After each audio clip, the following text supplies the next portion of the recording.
Dalam sebuah hadis riwayat Imam Al-Hakim dalam kitab Al-Mustadraknya, ada hamba Allah, ini zaman dulu ya. Rasulullah cerita, Jibril datang ceritain ke Rasulullah. Diceritakan dulu ada hamba Allah yang hebat, ibadahnya luar biasa. Berapa tahun ini ibadahnya ini si hamba Allah ini? 500 tahun. Tidak maksiat sedetik pun. Berapa ratus tahun?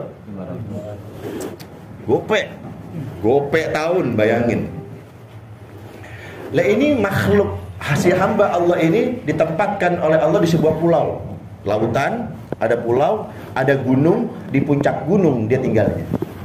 Dia tiap hari ibadahnya di situ. Nah ini pulau lautan, uniknya sama Allah itu pulau dikasih air tawar sebesar ibu jari buat minum itu si hamba Allah tadi. Padahal ini lah kan di tengah-tengah laut gitu, mana ada air tawar. Nah, ada dibikinin air tawar buat minum itu si hamba Allah. Bukan hanya itu, ditumbuhkan juga sebuah pohon delima. Yang uniknya ini pohon delima berbuahnya tiap malam satu buah. Bukannya kalau buah kan brok banyak tahun depan musiman. Ini enggak.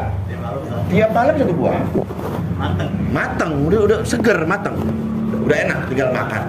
Nih si hamba Allah ini tiap kerjaannya tiap sore turun, wudu, bebersih, metik buah delima, makan, naik ke atas ibadah sampai sore lagi. Tiap hari begitu selama 500 tahun. Nah ini ketika menjelang ajalnya, menjelang wafatnya, dia minta kepada Allah, ya Allah, ini kayaknya kalau orang soleh kan hafal tuh, biasanya udah ada petanda kalau mau meninggal, mau wafat. Ya Allah, hamba mempunyai satu permohonan. Soleh 500 tahun. Apa kata Allah? Saya ingin kau cabut nyawaku, diriku dalam keadaan sujud kepadamu. Jadi cabut nyawanya dalam keadaan sujud. Oke, kata Allah. Bukan hanya itu ya Allah. Wah, ada penawaran lagi. Apa lagi? Hamba ingin tidak ada satu makhluk pun yang bisa merusak jasadku. Saya pengen jasad saya utuh, supaya ketika hari kiamat datang aku dibangkitkan diriku utuh dalam keadaan sujud menghadapmu. Permintaan kelas tinggi ini. Hamba Allah 500 tahun. Oke, kecil itu mah kata Allah. Akhirnya ini hamba Allah ketika wafatnya bukan di bumi. Kalau taruh di bumi bisa rusak. Digantung antara baina sama'i wal ardh, digantung antara langit dan bumi. Ini kadang-kadang kita suka salah ya. Wah itu mayatnya nggak terima bumi itu. Lah wali dong. Ini kita kan ada orang ya katanya, waduh orang dikubur, nongol lagi dikubur, muncul lagi, wah katanya nggak terima bumi, udah nggak terima bumi, maksudnya kali ini mah ngapung nih. Jadi langit enggak, bumi enggak. Nah ini jelas jasadnya itu jelas sampai kata malaikat Jibril, kami bangsa malaikat yang diberi tugas oleh Allah turun ke bumi dari langit itu melewati jenazahnya. Ini siapa ini? Jadi malaikat bingung, ini siapa? Ada orang lagi sujud aja nggak gerak-gerak. Emang malaikat tahu kalau hamba Allah itu mati atau hidup? Nggak ada yang tahu. Hanya Allah yang tahu. Ini ngapain orang? Dikasih ilmu oleh Allah, itu adalah hambaku yang sangat soleh. 500 tahun mengibadai aku, tidak maksiat sedikit pun. Dia minta kepada aku supaya mati dalam keadaan sujud dan jenazahnya nggak rusak. Dan dia minta nanti di hari kiamat dalam kondisi begini bangkitnya. Dikasih tahu ilmu oleh Allah tuh malaikat. Datanglah hari kiamat. Ini hadis ya, diskusi. Datanglah hari kiamat. Kemudian ini si hamba Allah yang 500 tahun ibadah tadi dihadirkan di hadapan Allah. Begitu lihat, wah si fulan nih. Kan dalam keadaan apa? Sujud. Udah hafal kan wah fulan. Langsung Allah nggak pakai hisab lagi, nggak dihisab lagi mau. Ketika dihadirkan ini hamba Allah, Allah langsung bilang kepada malaikatnya, adkhilu 'abdil jannata bi rahmati. Wahai para malaikatku, bawa hambaku ini masuk ke dalam surgaku karena rahmatku, kata Allah. Si hamba tadi disuruh masuk surga karena rahmat Allah, komplain. Bal bi'amali ya Rabb. Ya Allah, kok saya masuk surga karena rahmatmu. Saya 500 tahun loh ibadah, seharusnya kena amal saya dong. Tuh lihat situ. Kena apanya? Karena amalku ya Allah. Berfirman lagi Allah, wahai para malaikatku, masukkan hambaku ini ke dalam surga karena rahmatku. Dibantah lagi nih, berani nih, tentang soleh kadang-kadang kita begitu, soleh dikit berani ngatur Allah udah. Dan ini hamba Allah, ya Allah saya minta ini, begitu muncul, ya Allah bukan ini ya Allah. Kita begitu, ya Allah aku masuk dalam surga bukan amalku, kok karena rahmatmu sih. 3 kali dibalas oleh Allah, wahai para malaikatku, masukkan hambaku ini ke dalam surga karena rahmatku. Ngebantah lagi yang 3 kali. Makanya batas itu 3 kali. Allah aja batasnya 3 kali.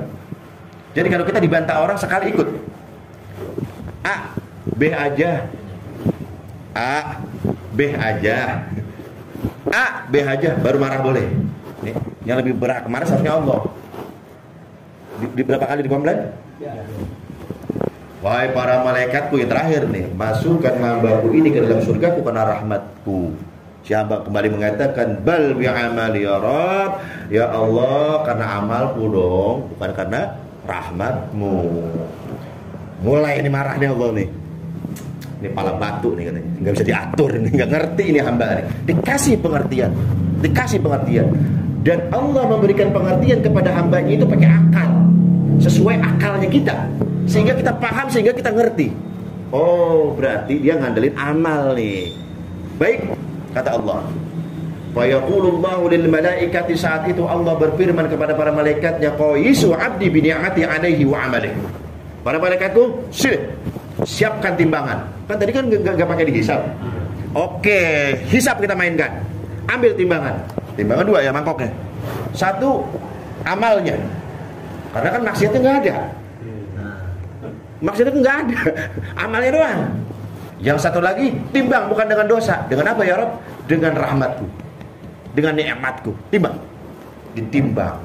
Begitu ditimbang, nikmat Allah itu kan banyak. Wa in ta'uddu ni'matallahi la tuhsuha.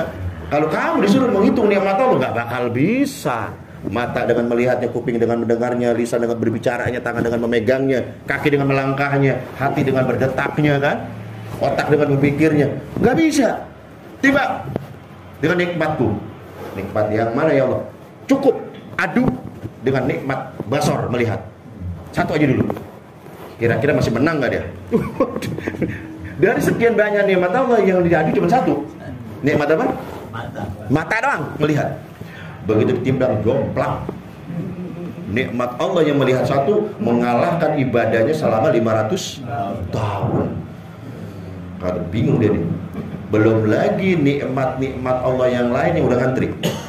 Itu kan baru melihat, mendengarnya belum, berbicaranya belum, ininya belum. Ini masih ngantri. Ini gimana sih saya nih? Nah, gua aja belum beres, bro. Ya anehnya pas menang lawan dia nih. Aduh, nggak apple to apple, nggak sesuai ini. 500 tahun dibandingkan cukup dengan melihat, kalah itu. Selesai ditimbang, ya, selesai ditimbang ternyata kan amalnya kalah. Kemudian saat itu Allah berfirman kepada para malaikatnya, adkhilu abdin nara. Malaikatku, seret hambaku di neraka. Main-main macam-macam sama saya. Mau main timbang-timbangan sama saya. Diadu 1 aja udah kalah. Akhirnya para malaikatnya Allah kan sakan wa ta'atan. Maka nggak ngerti, disuruh ngikut aja, disuruh timbang-timbang, disuruh seret-seret ke neraka. Begitu ini hamba Allah yang 500 tahun ibadah tadi diseret sama malaikat ke neraka, teriak ini. Pak Yunadi berteriak ini si hamba Allah, ya Rabb, ya Rabb, ya Rabb, ya Allah, tunggu. Bi rahmatika adkhilil jannata. Kalau begitu saya siap masuk surga karena rahmatmu aja. Tadinya sebelumnya ngotot apa? Amalnya aja. Saya baru ngerti, saya baru paham. Alafu kalau bahasa anak. Alafu nih, Beb. Alafu. Allah afuun karim. Allah ya, Allah afuun karim. Kalau kita digituin udah kesal duluan, enggak ada maaf-maafan udah. Neraka aja udah. Nyemplung aja udah. Ya Rabb, tunggu. Kalau begitu saya ridho, saya rela, saya masuk surga karena rahmatmu. Begitu dia lagi diseret nih sama malaikat. Kan belum ada instruksi dari Allah. Farudduhu, wahai para malaikatku, kembaliin ke sini. Kembalikan ke sini. Bawa lagi ke sini. Alhamdulillah, dibalikin lagi. Ditaruh lagi di hadapan, dihadirkan lagi di hadapan Allah Subhanahu wa taala. Kemudian baru diajak diskusi. Ini saya baca hadis ini, subhanallah, ini begini orang tua nih, Bu, mestinya. bagaimana baiknya Allah gitu ya. Udah nggak bantah sekali, 2 kali, sabar gitu Pak, 3 kali. Begitu kebentur, syukurin dulu. Malah kita syukurin anak kita sendiri. Jangan tarik. Ini aja farudduhu, bahwa wahai para malaikatku, bawa ke sini. Saya mau ngobrol ini. Karena belum paham nih dia nih. Begitu di hadapan Allah, ditanya oleh Allah. Fayaqulu, Allah berfirman, abdi, man khalaqaka wa lam taku syai'an. Wahai hambaku, siapa yang menciptakan engkau? Bukankah dulu engkau tidak ada? Siapa yang menciptakan engkau? Anta ya Allah. Yang menciptakan aku adalah engkau ya Allah. Diajak diskusi ya Allah. Engkau yang menciptakan aku wahai Allah. Baik. Akana dzalika min kibalik am bi rahmati? Kamu wujud di alam dunia, kamu ada di alam dunia karena kemauan kamu sendiri atau karena kamu ada karena rahmatku? Dijawab lagi, bi rahmatika ya Rabb. Aku ada bukan karena kemauanku, karena aku gak bisa apa-apa. Aku ada, kita semua makhluk ada di atas muka bumi ini karena semata-mata ada karena rahmatmu ya Allah. Bagus, udah mulai ngerti nih. Diajak ngobrol, udah mulai ngerti. Bagus. Hambaku, man qawwaka li ibadati 500 sanah. Wahai hambaku, siapa yang memberi kekuatan kepadamu sehingga kamu bisa kuat beribadah selama 500 tahun? Siapa yang memberi kamu kekuatan? Anta ya Rabb. Engkau ya Allah. Bagus. Man athbata laka jabalan wasatal lujjah. Siapa yang menempatkan dirimu tinggal di atas puncak gunung dan engkau dikelilingi lautan? Siapa yang meletakkan kamu di situ? Anta ya Rabb. Engkau ya Allah. Lalu siapa wa akhrajal ma'al 'adba minal ma'il malih? Lalu siapa yang memberikan kamu air tawar padahal sekeliling kamu itu lautan? Siapa yang memberikan air tawar itu? Anta ya Rabb. Engkau ya Allah. Wa akhrajalaka kulla lailatin rumanah. Lalu siapa yang memberikan engkau buah delima?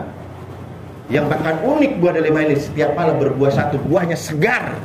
Enggak dikumpulin, kalau dikumpulin kan bisa basi nanti. Enggak pakai pentil, langsung jadi. Seger, petik seger, bayangkan. Siapa yang memberikan kamu buah delima? Anta ya. Wahai hambaku, siapa yang meminta kepada aku agar mati dalam keadaan sujud? Bukankah kamu? Betul ya Allah. Aku kabulkan, engkau kabulkan ya Allah. Siapa yang meminta kepadaku agar jasad kamu tidak hancur dimakan tanah, agar tidak rusak tubuhmu? Siapa? Bukankah kamu? Betul. Siapa yang bisa melakukan itu? Anta ya. Kemudian Allah mengatakan, dzalika bi rahmati. Aku melakukan semua itu kepadamu karena aku sayang kepadamu wahai hamba. Karena rahmatku wahai hambaku. Setelah Allah mengatakan itu, kemudian Allah berfirman kepada para malaikatnya, adkhilu 'abdil jannata bi rahmati. Wahai para malaikatku, bawa hambaku yang soleh ini masuk dalam surgaku karena rahmatku. Enggak pakai berani-berani lagi tuh. Nentang udah. Begitu udah paham, dikasih pemahaman, baru sadar ternyata kita masuk surga karena apa? Kemudian ditutup oleh cerita malaikat Jibril. Wahai Muhammad, ya Muhammad, innamal asya'u bi rahmatillah ya Muhammad. Kata malaikat Jibril, wahai Muhammad, sesungguhnya segala sesuatu itu disebabkan rahmatnya Allah. Segala sesuatu itu ada, segala sesuatu itu muncul, itu karena sebab adanya rahmat Allah. Ingat, masuk surga bukan karena apa? Amal, tapi karena apa?